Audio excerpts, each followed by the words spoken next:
Joining us right now to tell us what she is seeing in the markets is Megan Horneman, Chief Investment Officer at Verdance Capital Advisors. Good morning to you. Good morning. We could talk about some of these earnings, or we could talk about what you think Jay Powell is going to do on Friday and how important ultimately that's going to be to whatever you think is happening around us. Okay. CNBC just dropped a video saying we should expect volatility around inflation for the next 6 to 9 months. I don't know about you, but that sounds like either chaos or opportunity. Let's watch this together and break down what it really means for our money. Yeah, I think we'll stick with Powell just because the earnings are always important, but again, backward looking. So let's focus on Powell because he's the one who can really move the markets and give us some insight into what might happen in September. Personally, I don't think that Powell's going to really announce anything concrete about what he may be doing in September. I think it's going to be a lot of the same. I think he's going to continue to say we're data dependent, and I know people are really tired of hearing that data dependent, but I think that you're going to hear him say there still is pressures on inflation. The labor market's weakening. They do have flexibility at some point this year to cut rates, and they plan on doing that. But I think the timing and magnitude, he's going to try and temper some of those expectations. So you think we're going to hear well, that's an interesting thought that he's not going to do anything in September. Is that what you're saying? I think that there still is. I do not believe in the futures market where it's pricing in that 80 to 90% chance that they're going to be able to cut rates in September. Wait, volatility? That's Wall Street code for things are about to get wild. Translation, your grocery bill and your 401k might both give you a headache. The reason being is there still is a lot of information between now and then the Fed's going to get. So the 85% or 80% probability we have today, that could very quickly change as soon as we get the next inflation report. It can change after we get the next employment report. So I'm still on this data dependent path as well. I don't think the Fed, and I know I'm kind of a contrarian here in this view, what is the rush?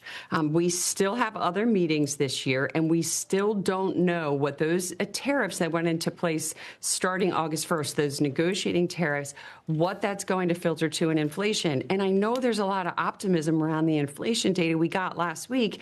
I personally was on vacation last week, and when you read some of those details in those reports, it's not as great as everybody thinks it is.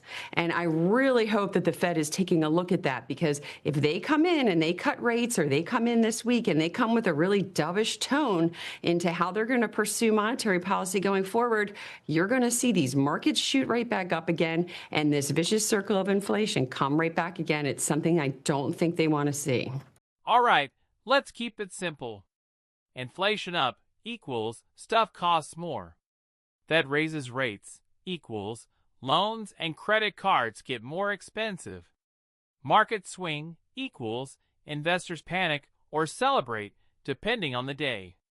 So when she says volatility for 6 to 9 months, that means we're in for a financial roller coaster ride. So the thing that I can't figure out is whether you think that Jay Powell ultimately is going to be worried about inflation as a function of tariffs, or is going to be more concerned about the employment picture.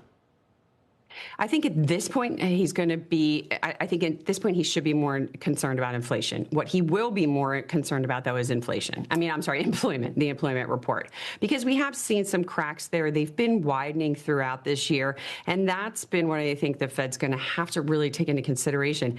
I don't want them to ignore the fact that inflation is still here. Inflation in the sticky areas that he's told us about for the past couple years is a problem, whether it's services.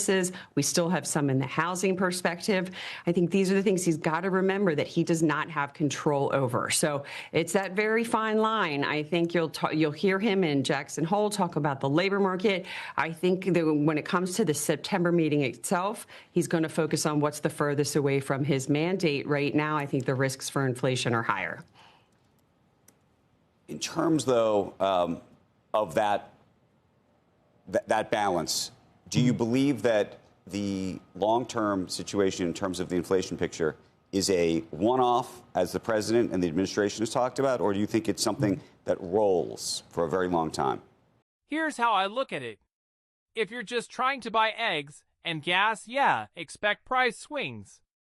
If you've got savings, maybe don't lock into high debt right now.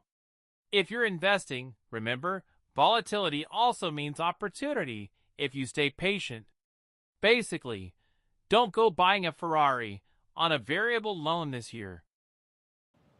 I don't think it's a long term. So, trying to decide what that long term really is. I think over the next 6 to 9 months, it's going to be a problem. There's going to be a lot of volatility around inflation. We don't have all of the trade deals completely done yet. And the ones that we got in August, what we saw from April, that 10% baseline tariff, we didn't see that start to show up in the data until really, June and July. So if we now take a look at the August ones, which the majority of these are higher than that baseline tariff, think about when that's going to come through. That'll come through maybe in that September CPI, which we really won't get until October. So you're looking at the fourth quarter being a really volatile period for what the true inflation picture is going forward. Jackson Hole is like the Super Bowl for economists. Whatever Powell says, there can move trillions of dollars. So yeah, eyes on that one. So what do you think? Will inflation calm down, or are we in for another wild year? Drop a comment below, because I want to hear your take. Don't forget to like and subscribe for more.